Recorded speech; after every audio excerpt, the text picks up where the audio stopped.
Welcome to Fewer Things Better. This is the place for all of us who are big on goals and short on time. Together, we'll explore smart, simple ideas on how to retrain your brain and unlock your life. I'm your host, Kristin Graham. Let's get started.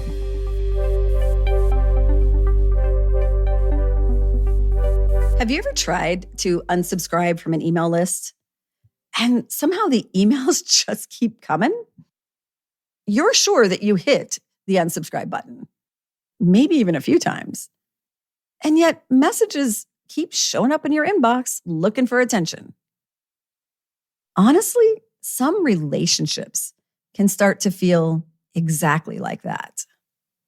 Not because the button didn't work, but because the sender refused to receive the message. The bottom line on top of this episode is that you're allowed to use the unsubscribe button for people. You don't need to justify your decision in order for it to be valid. There isn't a permission slip required to slowly remove people from your life. And to be clear, I'm not talking about becoming cold or just ghosting people. I'm talking about the relationships that either from the beginning or slowly over time have become emotionally uneven. The ones where your care and compassion quietly turn into expected obligation. The ones where your nervous system sends you signals every time you have plans with that person. In a lot of cases, these relationships didn't become overwhelming all at once. It was more like a slow build, kind of like those emails. One message, one favor, one long conversation, frequent check-ins, plans added to the calendar. And now there's a frequency that feels like commitment. And at the start, there's usually a real connection, something shared in your age or stage of life.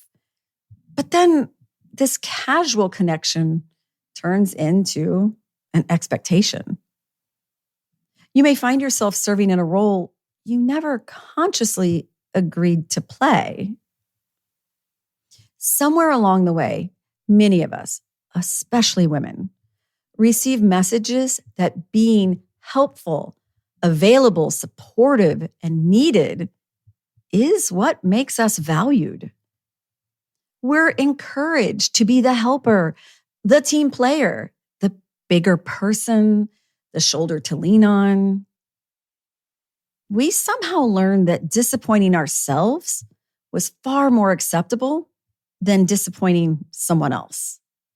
Being the go-to person can become part of our identity, even while we quietly resent the toll that it takes on us. It's not always clear how we got into that role. And then there's an obligation to continue, or there's no clear way to gracefully extract ourselves. Years ago, I found something that helped me in this case.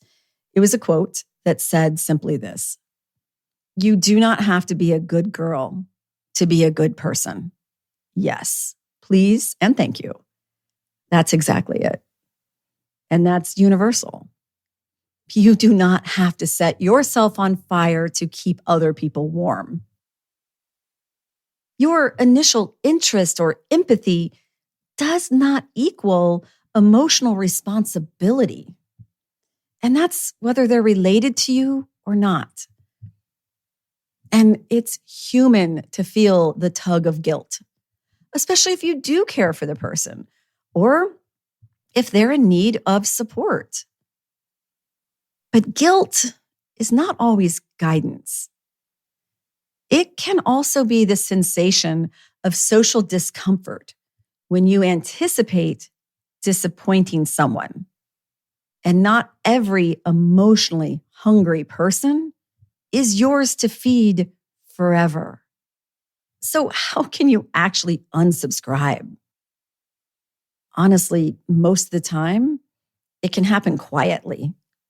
Shorter interactions, slower response times, less over-explaining, fewer future commitments, more space.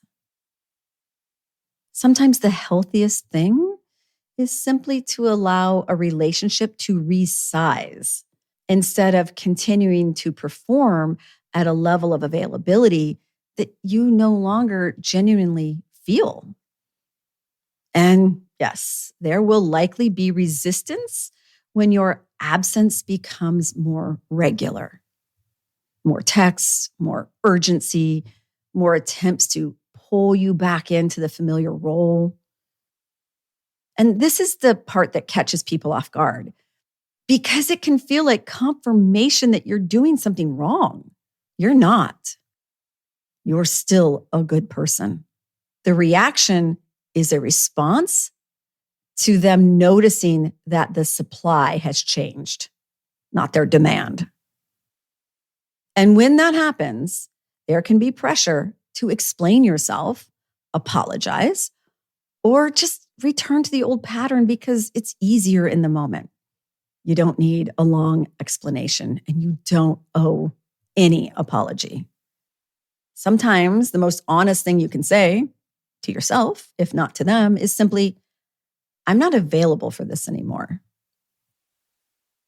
And while it can seem personal, oftentimes what people miss is not you. They are missing the front row seats to what you provided. So this episode is a reminder that it's okay to opt out, to unsubscribe.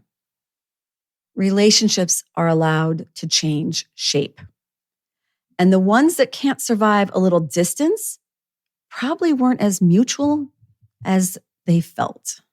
You can care for people without always taking care of people.